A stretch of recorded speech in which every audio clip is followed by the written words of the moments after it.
I wanted to show you how to make golden paste. I'm making a double recipe. In this pot, I have 2 cups of water. I have 1 cup of turmeric, and I have 4 teaspoons of bulk supplements 95% curcumin powder because I'm fortifying this recipe with extra curcumin. I put this on the eye. I stir the powder in the water, put it on the eye, cook it for 7 minutes.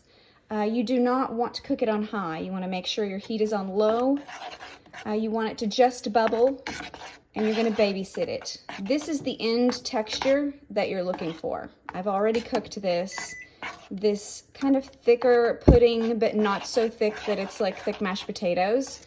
You want it kind of like a thick pudding. If it gets too thick along the way, you're going to add a little bit of water along the way so that in the end, at around the 7-minute mark, and you can cook this up to 10 minutes, so if you get it too thin, you can cook it just a little longer than 7, but not longer than 10 to get this texture. At this point, we're going to set this aside and let it cool, and we're going to just get it to a lukewarm temperature.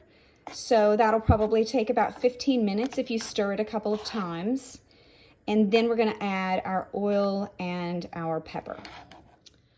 Okay, I have let my turmeric and water and curcumin sit here and get cool.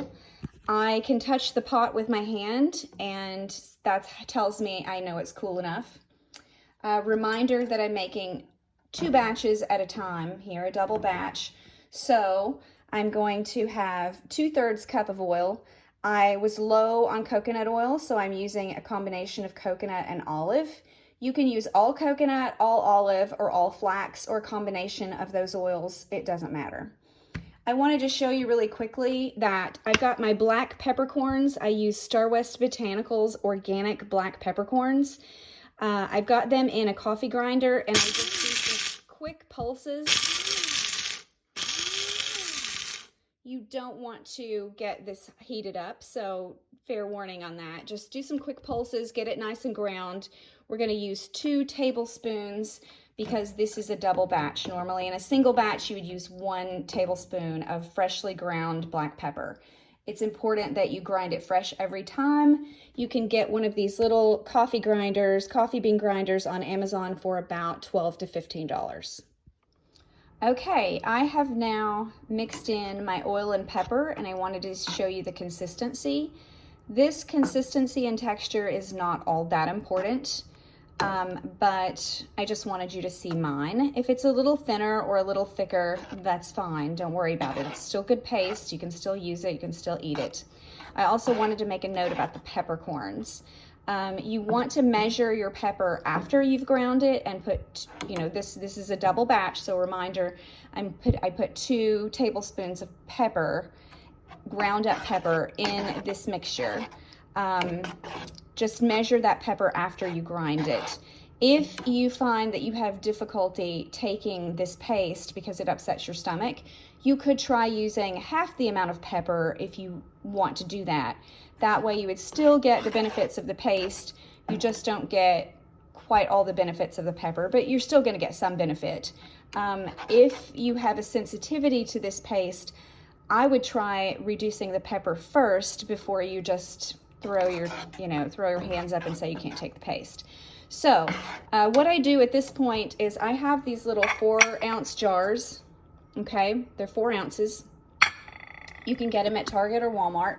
And I get these gray lids just because they're easy for me. I put the paste in these jars. I'll probably fill 3 of these jars, maybe a little more than 3 with this amount of paste. And I'm going to keep 1 in the refrigerator for no longer than 2 weeks, but you'll go through this. If you're taking enough paste, you're going to go through it much sooner than 2 weeks. But after 2 weeks, you could get mold. Do not use the paste after 2 weeks. If you think it's going to sit in your refrigerator for a long time, because you're not taking it very frequently or you're starting off on a low dose, put a date on that so you don't use it past 2 weeks.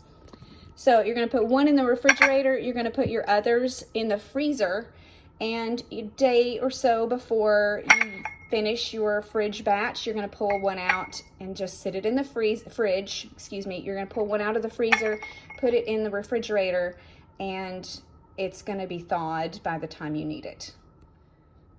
Okay, I have my jars filled. As I thought, I needed 3 jars for this recipe. So probably 6 jars for if you 4 times the recipe, which is how I normally make it. I just wanted to show you the size of a spoonful that I use. I always tell everybody I use a tablespoon several times a day, at least 3 or 4 times a day. But I don't measure it. I just scoop it out in a giant spoonful and take it. I rinse it down with water. I don't enjoy the taste, so I just like to get it over with. That's just me. But what you can do with this paste now that it's made is after you've stir-fried vegetables, not while, because you're going to ruin the pepper if you do that, unless you add extra pepper, and that's fine.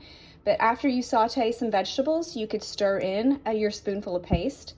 You could use this in any kind of plant-based milk. That would be excellent choice to do. Coconut milk, almond milk, any milk that you enjoy drinking. You could just stir this spoonful in and drink the milk. It will dilute this and make it taste better. Some people put it in their morning coffee. I can't imagine. I don't drink coffee, so I don't know. You could try that. So you can mix this in with any food that you've already prepared. It just can't be heated. If you do heat it, it's not the end of the world, but if you do heat it, grind some fresh pepper on top of whatever it is you're eating so that you can get the benefits of that pepper. And that's it. That's how you make golden paste. Easy peasy.